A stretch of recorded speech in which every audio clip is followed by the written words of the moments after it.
This is a basic information 101 for beginners to set up and use a spray gun. Good, basic, useful information I think you'll find even if you've painted a few things in the past. Now on today's video, what we're going to try to show is an unboxing of a brand new Harbor Freight spray gun, how to set it up, the basic adjustments, and some tips, most important, some tips for if you're new to painting or you haven't even gotten a spray gun yet or a compressor. Tips that I've learned in over 60 years of painting. Some of them may be very, very useful, but for sure there's something on this video that I think will help every person I know that enjoys painting. And most of my friends that have learned how to paint either model airplanes or motorcycle parts in my shop, I've used these same little tips to help them, and pretty much they've all gone on to be pretty successful. So here are some of the things, if you're new to painting, might be useful for you to know. So some basic information, and it's good information. Yes, this is the first question you always want to answer. Yes, you can do some pretty nice work with spray cans, but keep in mind the paint that's in spray cans is not the same as you buy in an automotive store. This paint tends to take a lot longer to dry and sometimes can be incompatible with modern automotive paint. So while you could use this, let's say you were painting a motorcycle wheel. Yes, but when you put clear on top of it, sometimes it contaminates it, it interacts with it incorrectly, and you wind up with something that looks like an alligator, a wrinkled alligator. So always be aware. Spray cans are a great way to learn how to handle a spray can, how to handle a spray, and get used to so you don't get runs and drips and drools. You can practice with this, but ultimately you don't have the control you have with a very inexpensive Harbor Freight gun. Now this is one of the Harbor Freight guns that I like. They were under $20 and you used to have a coupon for 20% off, but the last time I bought one they were up a little over $20. But they are a very inexpensive way to get started in painting. You need a compressor, and is any compressor okay? Yes, a small compressor is fine. A bigger one is better because you don't have to wait for it to build up pressure. But no matter what compressor you have, this is a good way to learn how to paint. A good entry-level starting way to get involved in painting, other than with spray cans. And this is the part that some people find a little tricky to get set up the first time. I want to show how I would set it up the first time. But even if you were to take, and there's a little brush for cleaning, I don't find this to be real useful, but I'm going to go into cleaning the gun later. But here's what's really important to know. When you have two parts, you can put a little Teflon tape on there if you think you want to, but you really don't have to. You need to loosen the nut up a little bit. And these guns, I have used them for many, many years to paint model airplanes or motorcycles. I've painted guitars, boat engines. And anyway, let's just make this simple. This is a hand tightened thing. You want to make sure that's not moving around.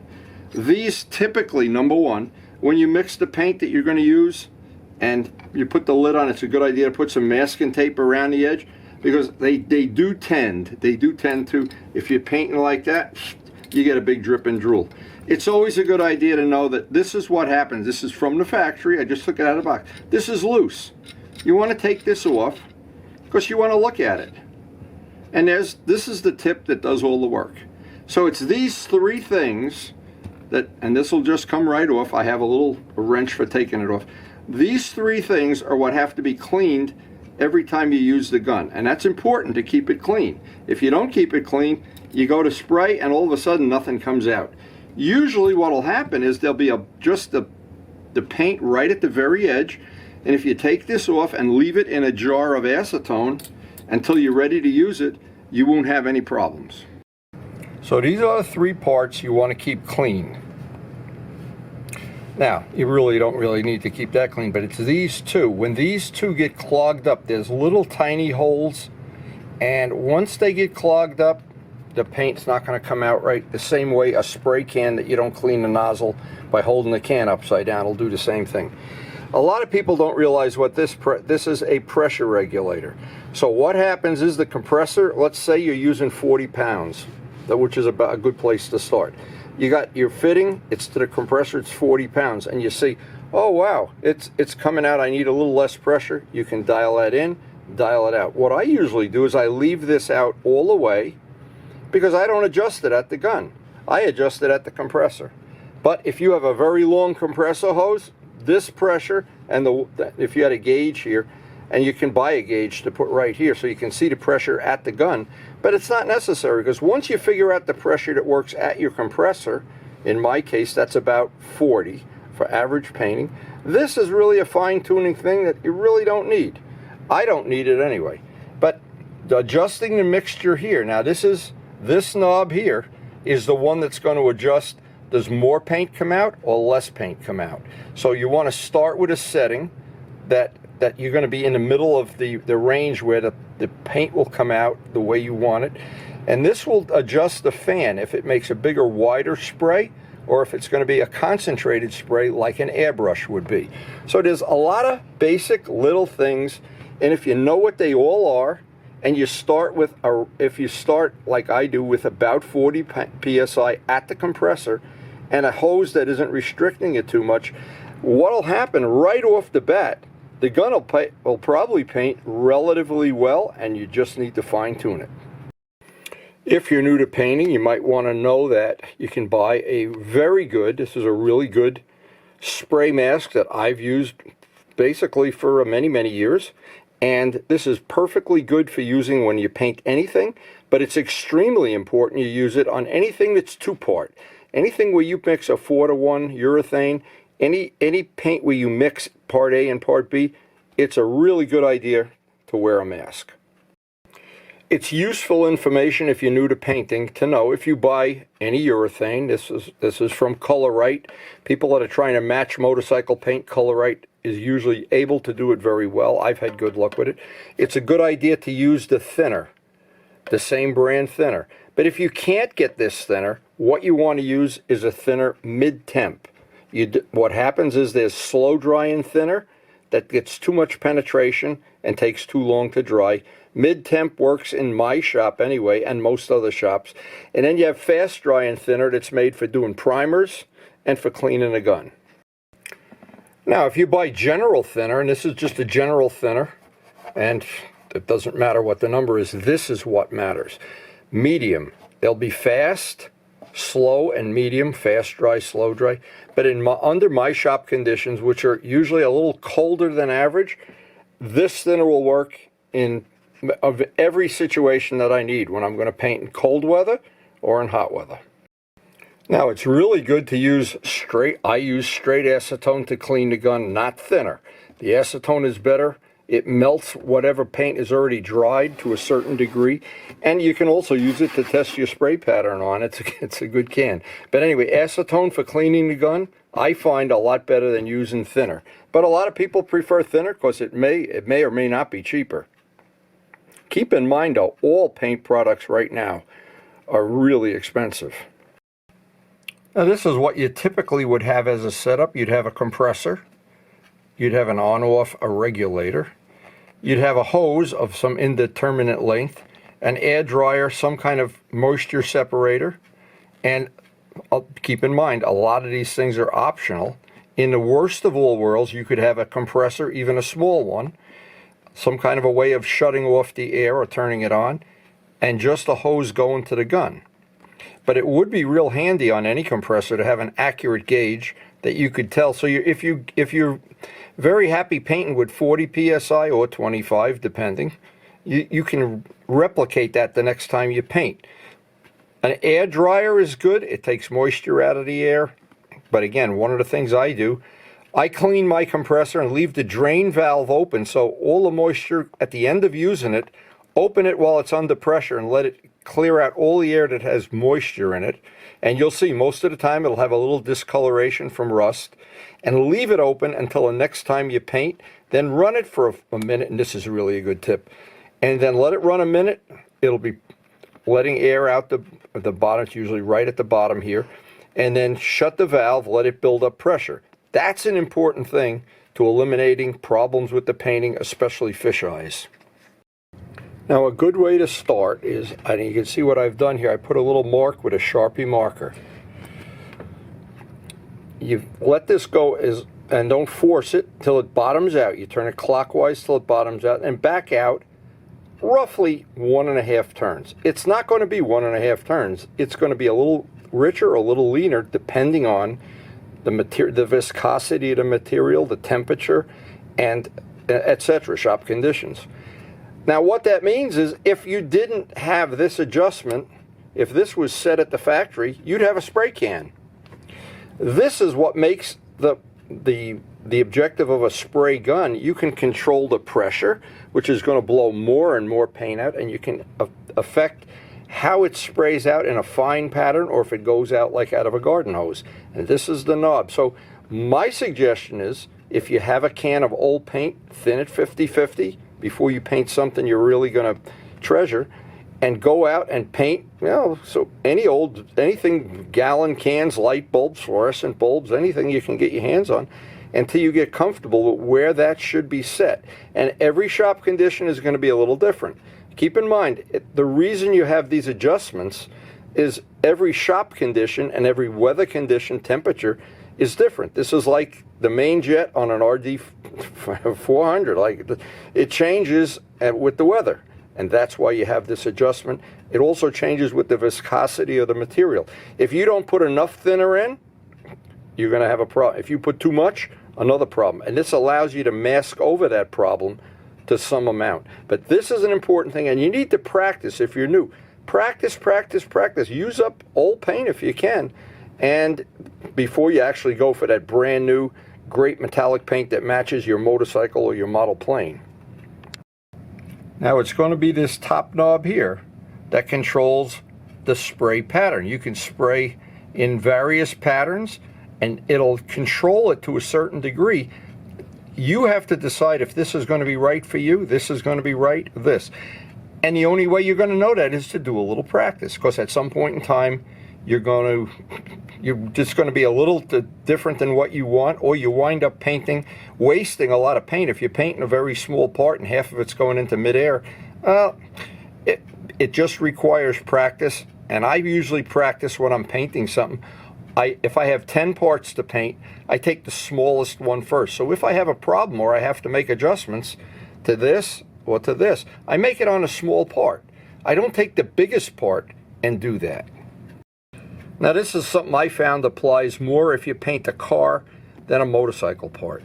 And I'll show this. I'll try to get some video in real time of what I'm talking about. I like to hold small parts in my hand and paint them so I can move the part. And I can always get this perfect spray angle. What happens if you do it this way, if you do it a car door or something, it's different. But if possible, you want to be able to hold the part in your hand. If it's a big part, then you jig it up, put it on a table or whatever. But this is the wrong thing to do, is this be spraying. If the part is here, and spray on an angle, because more paint is going to go here, and this part is going to just be overspray. So assuming you have, and this is fresh out of the box, another good tip is to take about 1 inch of acetone and spray it through the gun at full pressure at 40 psi, let's say. And what that does, if there's any machining or machining oil or silicone or something that would contaminate the paint or cause a fisheye, you can flush it out. That's the first time you use the gun. Now it's a good thing too. If you've just sprayed 4-to-1 and the urethane, before you spray again or put the paint in the gun, flush a little bit of acetone through it. And I like to do that every time I paint anything, just to make sure there's no residual paint in there. Another really good tip, if you can afford to have 2 guns, if that's in your, or you're going to be doing a lot of painting, it's good to keep the clear gun, that it never has anything in it beside clear. And when the parts are off, the parts on the front of the gun, leave them soaking as they are in here. Leave them soaking in a jar of acetone that seals real tight. Now, because I do a lot of painting, I have a dedicated gun for yellows, for reds, for various colors that I don't want to contaminate the colors, because they have to match. A dedicated gun for white, a dedicated gun for black, and I always have a well, here's one we're trying to match up. These are for another part where I don't want the yellow to be discolored. But if you're going to do a lot of painting, it's good to have a gun for each color, and of course to clean it after you use it. I don't bother cleaning the outside like some people do. but I make sure the inside is perfectly clean. Another small tip, and this is one of my clear guns, is when you're gonna have a place somewhere in your shop where you paint, you want to have, I think a vise is a good choice because it holds it while you're mixing the paint. And it's very clean. You can use it as a vise, of course. But just having a small vise that you can hold a spray gun while you mix paint, shake it up, stir it, a vise is a really good option to have in your paint shop. And when you buy fittings for your compressor, they come two different ways. I don't have a sample of each one, but they come with one side flat and one angled, and some have two angles. Usually, if you buy them from Harbor Freight, they're marked. But they're not interchangeable. They look like they would be, and sometimes you can force it in, but you want to get the coupler and this piece, it's this angle right here that's either double-sided or single-sided. And of course, when they marry up, they seal nice and tight. If you try to force one in, it's not the right one. In the middle of painting something, that can just pop right out. Some other basic tips. All 4:1 urethanes, if these are the clear coats, all of them. I like to use the fast accelerator for my shop conditions. Fast. Again, it comes medium and slow. The urethane, and I have found all of the brands they sell, and I buy this at Gavin's where they have 8-10 different brands. They're all very similar. I haven't found one to be the dominant good one. This is a good one. And always the fast urethane activator. Now the reason for using a fast activator on clear coats, pretty simple, because if this takes a typical time of dry time, 45 minutes to an hour, it's fly paper and it'll attract dust and dirt. I don't have a spray booth. I paint outdoors and I buff everything out. If you, at the very beginning, you know you're going to buff something out, it doesn't matter, but the fast dryer will minimize the amount of little dust particles you have in the paint when you buff it out. Now, another important concept, if you understand this, this is a part that I'm working on right now. If you understand, this gloss, the high gloss here, comes from buffing. It doesn't come out of a spray gun this way. Sometimes you think it does, and you look at your part and you say, wow, that's pretty shiny, that's great, but it'll never be as nice as if you just take the time to buff it out. And on our channel, they're up, just dial up my name in quotation marks and the word buff, buffing or buff. And these in detail, that's a whole separate, well, painting technique. But buffing the paint, when it's done, even if you buff the paint that's already on your part, the motorcycle, it'll look like this. I think you'll be real happy. Now, another good tip, and most of these are not in any special order. If you're painting anything silver or gold or metallic, put a small screw, a ball bearing is the best thing if you have one, something in here, so you can shake it and it keeps the metal flake particles in suspension. So what happens, you don't wind up painting one side and the next side has a lot less of the pigment in it. Because what happens as you're painting, that pigment is almost instantly sinking down to the bottom. And it does make the paint a little bit different color than it is at the top. So I always have some little, whatever you have handy, even a nail, anything made of metal that'll just agitate the paint.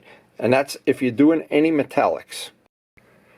Now, as I said before, keeping the tip of the gun is really important, and a lot of people don't do that. And what happens, sometimes you can get away with it if the next day you're going to paint, but when you don't, and that dries in the tip, it's a nuisance to clean it. But if you do that, let the tip, all of the parts, the 3 tip parts, let them soak in acetone and go have a cup of coffee. And then you can use that little brush to clean them and a pin to clean out the pinholes, if that happens. Now, if you're not comfortable adjusting this back and forth and looking at the spray pattern, you need to practice. The trick is to get an old a can, the can that the paint comes in. It doesn't matter.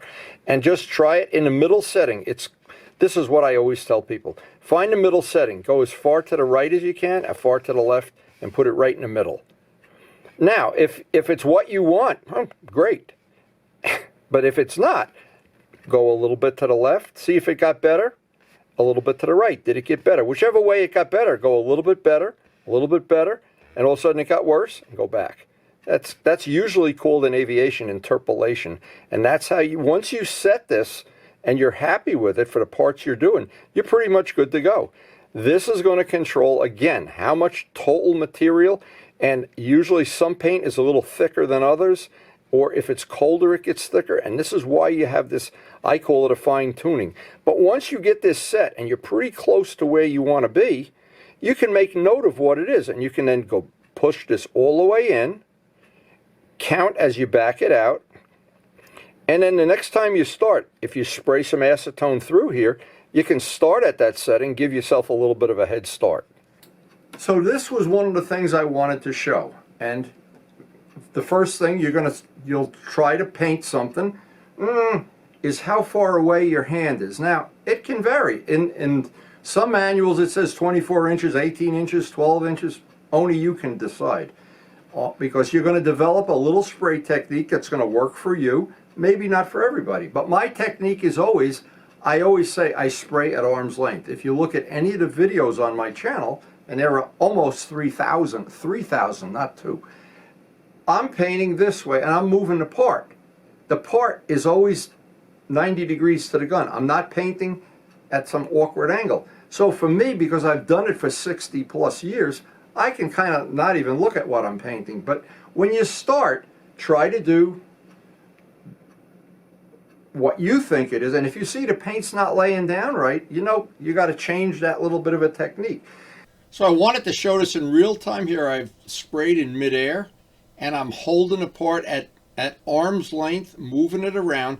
But the big thing I wanted to show on this little segment is a lot of thin coats. The biggest mistake you can make painting, the biggest one, even if you're spray canning it, is try to cover in one coat. And the worst thing, in this case I wanted to show it in real time, is to try to clear coat in one thick coat. The trick to doing clear coating or to doing coverage of paint, if you're painting white over black, yellow over black, or a dark color, especially blue, well, my God, if you try to paint white over red, it's not going to cover in one coat. And when you try to get it to cover in one coat, what usually happens is you get a big run, or the paint doesn't dry equally. Now, I wanted to show this. I'm holding a part basically at arm's length, moving it around, looking for dry spots, and doing a lot of thin coats. Many thin coats is the answer. Now, there's so many tricks in painting. One of the best tricks in the world is that no matter what spray gun you use, if you're going to spray this part, let's use it as an example, hold the trigger down. The paint is now coming out. You've got paint coming out. You've already done the test to see that it's laying down the way you want, and you've done a spray can. Oh, that's great. Spray it. Now move the part up. Paint it, paint it, paint it, paint it. This is really a good tip, by the way. Paint it, and now let go of the trigger. What happens if you hold the part here and you go psh, psh, psh, you wind up with uneven paint. If you do this, spray in midair, you're gonna find out, wow, that's it, and then just let go of the trigger. Once you develop that technique, that's in the bank for good. Now, just as another example, and this is really, let's say I was painting something that was on the table here, and I'm painting, I walk around, do the paint. Now, the problem when you're painting something stationary, it's always impossible to get the bottom, so you always want to jack it up somehow so you can get to the bottom. Very difficult. Big parts like the fairings, that can really be a problem and an issue. But it's, again, in real time, and this is in fast forward, a lot of thin coats, and I've got the part, a big fairing part, jacked up off the table with some gallon cans. It's always best to try to do this early in the morning before the wind is blowing, and because I paint outside, it's always to my advantage not to have the wind blowing. And if you have an enclosed area, a spray booth, that's great. But many thin coats and jigging up a part so you can get the edges. A lot of times you paint the part, you get all done, you look and the edges don't have enough paint on them. There's always a lot of little tricks for every kind of part you paint. But all of these parts, to figure out how to hold a part, a lot of times holding the part. You look at this part and you say, how am I going to paint that? I got to hold it somewhere. Or if I put it up on a couple of gallon cans, it may fall off. That's part of the challenge, is figuring out how you're going to hold the part. Usually I would put a bolt through one of the attachment holes and put vice grips on the bolt. Make sure it's on good and solid though when you do that. But there's a lot of little challenges along the way. But if you, from all of the things that I've tried to put on this video, if you could pick up the basics, and I know because many people have learned how to paint in my shop. We painted so many model planes years ago. It's like a factory here, and we've had as many as 5 restorations underway at one time. And people, Glenn is a good example, learning how to paint out in the backyard. We were using gallons of paint, painting up all these Ducatis, and you pick it up very quickly. You pick it up quicker than you think you would, and at the end, it's very satisfying to know that you painted it. Now, if you're new to our channel, we try to post something almost every day. In the middle of the summer, we're riding every day. Spring and fall, some of the time riding, some of the time working. And in the winter, we almost always were dedicated to restoring older bikes. We try to ride all 7 of the bikes in our collection. We try to do some 2-stroke projects, keep the 2-stroking alive. We've done many sets of custom wheels. They're all out on our channel of almost 3,000 videos. Custom paintwork, every type of paintwork, metallic, pearl, you can find it on my channel. Polishing, a lot of polishing technology. Carbon fiber upgrades, a lot of work with carbon fiber. Maintaining older motorcycles. Some of the things, some of the tips and tricks I use to keep my collection out on the open road and not on the tow truck. We do try to post something almost every day. And we try to share the basic information for people that have a passion for older motorcycles, actually a passion for all motorcycles. And we always say old men, old bikes, young hearts. But even if you're a young guy with your first motorcycle, there's always good information out here. And it's always, I think it's entertaining. And there's always tips from people that know more than me. And I do enjoy editing the video. And thank you guys so much for watching, and hopefully we'll see you tomorrow.